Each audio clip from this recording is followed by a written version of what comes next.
उपस्थित हमारे साथी अध्यक्ष कमल कुमार जी और कोषाध्यक्ष पंकज कुमार जी और विनय कुमार जी और मोहित मित्तल और विजय त्यागी जी जो पूर्व आचार्य रह चुके हैं और सेवानिवृत्त हो गए, आचार्य बहनें, सभी बच्चे भैया बहनें, आज बड़ा अच्छा दिन है। बसंत पंचमी, सरस्वती माता की वंदना और पूजा और नेताजी सुभाष चंद्र बोस की जन्मतिथि। और जैसे अभी एक बहन ने याद दिलाया कि हमारा स्थापना दिवस, हम तो भूल गए थे, लेकिन भैया बहनों को मालूम है स्कूल की स्थापना भी आज के दिन हुई थी।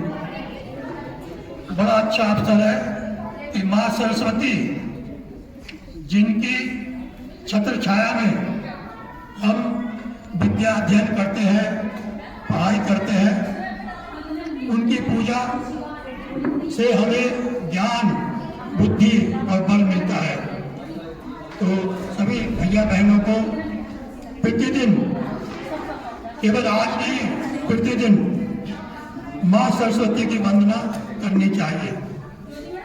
और जैसे मुझे एक श्लोक याद है माँ सरस्वती का, उससे भैया बहनों को भी याद होना चाहिए और कुछ को याद भी होगा।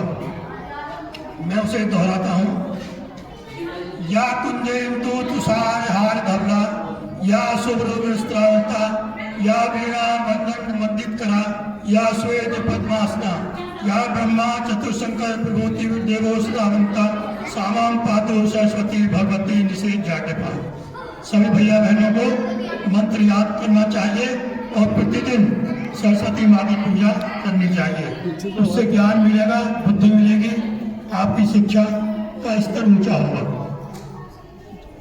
दूसरी बात, नेताजी सुभाष चंद्र बोस की जयंती, हमें नेताजी से प्रेरणा लेनी चाहिए।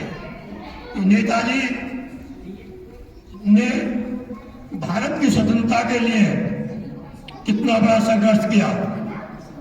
अंग्रेजों ने उनको नजरबंद कर दिया, लेकिन वो उनकी नजर से छुपकर भारत से बाहर चले गए और एक बहुत बड़ी सेना तैयार करी।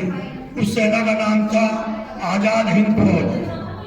आजाद हिंद फौज ने भारत को आजाद कराने के लिए लड़ाई लड़ी और काफी बड़ा क्षेत्र भारत का अंग्रेजों से मुक्त कराया। और नेताजी ने, सुभाष चंद्र बोस ने वहां पर अपनी सरकार स्थापित करी। नेताजी का नारा था दिल्ली चलो। नेताजी ने कहा तुम मुझे खून दो, मैं तुम्हें आजादी दूंगा। तो ये प्रसिद्ध नारा नेताजी का आपको याद होना चाहिए कि तुम मुझे खून दो, मैं तुम्हें आजादी दूंगा।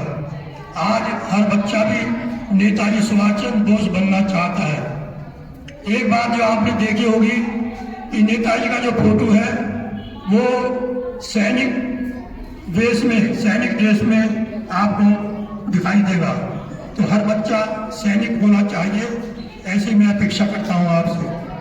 तो इन्हीं थोड़े शब्दों के साथ मैं अपनी वाणी को विराम देता हूँ। साथ ही मैं आचार्य बहनों को इस बात की बधाई और आशीर्वाद देना चाहता हूँ कि उन्होंने बड़े मेहनत के साथ बच्चों के कार्यक्रम तैयार करे और बच्चों ने बड़ी मेहनत से उसको मंच पर प्रस्तुत किया।